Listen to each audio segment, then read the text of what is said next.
ফারাক্কার মানুষকে বাঁচাতে গিয়ে নিজে আজকে বলির পাঠা হলাম। তো একটা জিনিস পরিষ্কার করে দিচ্ছি, ফারাক্কার মানুষ আমার হৃদয়ে আছে, আর আমি আশাবাদী ফারাক্কার মানুষের হৃদয়ে আমি আছি। আগামী দিনে আমি প্রতিদ্বন্দ্বিতা ফারাক্কা থেকে করছি। গণহারে পদাধিকারী যারা আছে গণহারে ইস্তফা দেবে। মানসিক তো আমাদের সবকিছু নিশ্চিতভাবে দিদির সঙ্গে বা দাদার সঙ্গে কথা বলে তারপরে যা পরবর্তী পদক্ষেপ যা নেওয়ার নেব। শওকত মোল্লা দেখছে ভাঙড়ে হার নিশ্চিত জেনে অফিসে বসে কান্নাকাটি করছে, আর দলের লোকেদের বলে দিচ্ছে তোরা বিক্ষোভ কর, হ্যাঁ আমি যাতে ফের ক্যানিংয়ে ফিরে আসি। কিছু তো নেই, নিশ্চয়ই কিছু নেই, না হলে দল কেন টিকিট দিল না? আমার পারফরমেন্স কি খারাপ আমি তো জানি না। আমি অভিষেককে ফোন করেছিলাম, আমি কথা বলেছি যদি দল করি অবশ্যই প্রচারে থাকবো, আর যদি দল না করি তাহলে প্রচারে নিশ্চয়ই থাকবো না। 98 সালে যারা এসছে তাদের দলের মর্যাদা ভালো না, একবার বিজেপি একবার সিপিএম একবার তৃণমূল, তাদের দাম বেশি। বেঁচে গিয়েছি আমি, এখন মেয়েকে নিয়ে নাত দিকে নিয়ে থাকবো।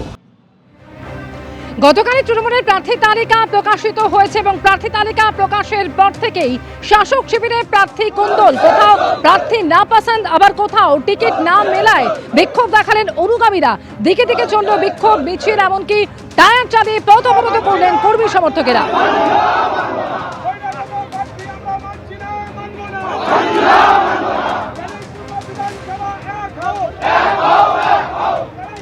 গত রবিবার রাজ্যে ভোটে নির্ঘণ্ট ঘোষণা হওয়ার পরই রাজ্য প্রশাসনের একেবারে শীর্ষস্তরে একাধিক গুরুত্বপূর্ণ রদবদলের পর এবার এক লক্ষ্যে 11 জন ডিএম অপসারিত, 2 ডিও অপসারণ। জেলার নির্বাচন পরিচালনার পুরো দায়িত্ব জেলা শাসকদের।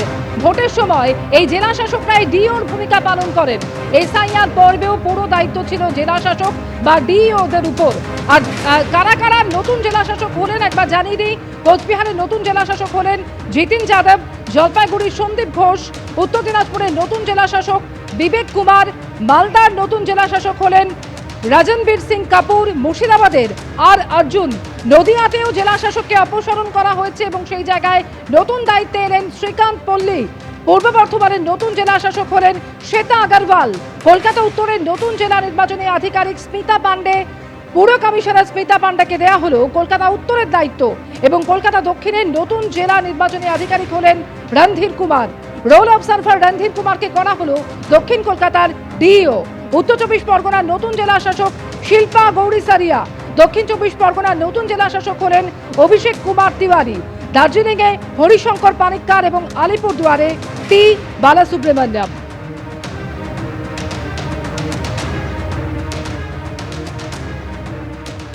ভোট ঘোষণার পর গত 3 দিনে পুলিশ প্রশাসনে বড়সড় রদবদল করেছে নির্বাচন কমিশন। ইতিমধ্যেই অপসারিত হয়েছেন রাজ্যের মুখ্য সচিব এবং স্বরাষ্ট্র সচিব।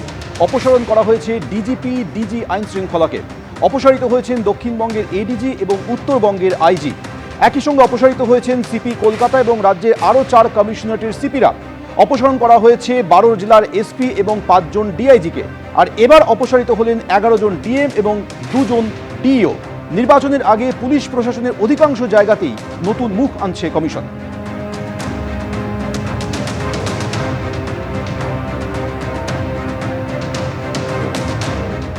ফের রাজ্য পুলিশের পদস্থ কর্তাদের অপসারণ নির্বাচন কমিশনের। 5 জায়গার ডিআইজিকে অপসারিত করা হলো।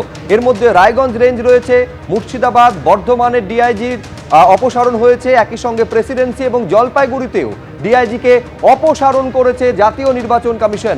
নতুন ডিআইজিদের আগামীকাল সকাল 11টার মধ্যে দায়িত্ব নিতে হবে বলে স্পষ্ট নির্দেশ দিয়ে দেওয়া হয়েছে। রিপোর্ট পাঠাতে হবে কমিশনে, নির্দেশ দিয়েছে নির্বাচন কমিশন। রায়গঞ্জ রেঞ্জের নতুন ডিআইজি অমিত কুমার ভরত রাঠৌর, মুর্শিদাবাদ রেঞ্জের নতুন ডিআইজি অজিত সিং যাদব, বর্ধমান রেঞ্জের নতুন ডিআইজি শ্রীহরি পান্ডে, প্রেসিডেন্সি রেঞ্জের নতুন ডিআইজি কঙ্কর প্রসাদ বারুই এবং জলপাইগুড়ি রেঞ্জের নতুন ডিআইজি অঞ্জলি সিং।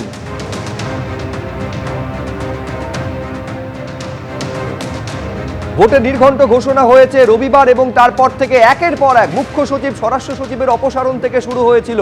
তারপর রাজ্য পুলিশের ডিজি, কলকাতার পুলিশ কমিশনার, এডিজি আইন শৃঙ্খলা থেকে শুরু করে একেবারে ডিআইজি রেঞ্জে পর্যন্ত বদল করা হয়েছে। জেলা শাসকদের বদল করা হয়েছে। পুলিশ সুপার, 1 ডজন পুলিশ সুপারকে সরিয়ে দেওয়া হয়েছে। ডিজি, আইজি রেঞ্জে পর্যন্ত বদল করা হয়েছে।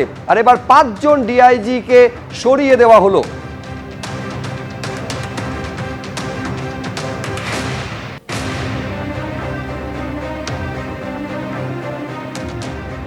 যেভাবে বদল করা হয়েছে 72 ঘন্টার মধ্যে, ভোটে নির্ঘণ্ট ঘোষণার 72 ঘন্টার মধ্যে কার্যত খোলনলচে বদলে ফেলা হচ্ছে রাজ্য পুলিশ এবং প্রশাসনের, তা নিয়ে তীব্র আক্রমণ শানিয়েছিলেন গতকাল প্রার্থী তালিকা প্রকাশের পর মমতা বন্দ্যোপাধ্যায়। কি বলেছিলেন আপনাদের শোনাবো, তার পাল্টা আজকে বিজেপির তরফে কি বলা হলো, পরপর দেখুন।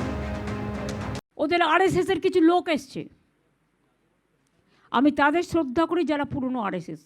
এখনকার যারা এসছে এরা তো 10 স্টার আরএসএস, এরা বসে বসে হরিয়ানা থেকে লোক নিয়ে এসছে, পিক অ্যান্ড চুজ, টনসিল বলে কাউকে নিয়ে এসছে নিকনাম,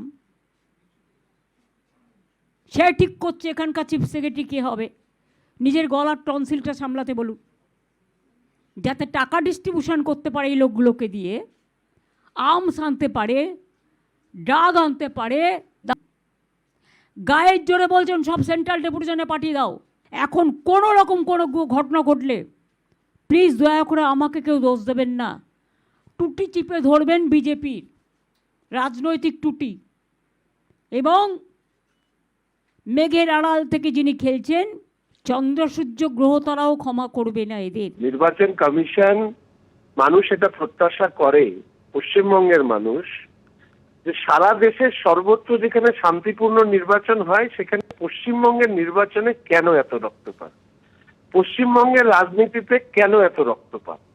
ব্যক্তিগতভাবে আমি এর আগে এই কথা বলেছি, এই পশ্চিমবঙ্গকে রসাতলে নিয়ে যাওয়ার জন্য সরকারি আধিকারিক, আমলা এবং তৃণমূল কংগ্রেসের একটা যৌথ বাস্তুতন্ত্রের মধ্যে দিয়ে এই রাজ্যটাকে রসাতলে নিয়ে যাওয়া হয়েছে। এই অভিযোগ ওঠে যে তৃণমূলের পেরোলে আছেন, তাহলে স্বাভাবিকভাবে নির্বাচন কমিশন পরিস্থিতি মোতাবেক সিদ্ধান্ত নিয়েছেন। তবে আমি এটুকু বলবো, সিদ্ধান্ত নিলে হবে না, যারা আসলেন তাদেরকেও দায়িত্ব নিয়ে এই রাজ্যের নির্বাচনকে শান্তিপূর্ণ করবার ব্যাপারে যথেষ্ট দক্ষতার পরিচয় দিতে হবে, তাহলেই বলতে পারবো যে নির্বাচন কমিশনের সিদ্ধান্ত সফল, তার আগে নয়।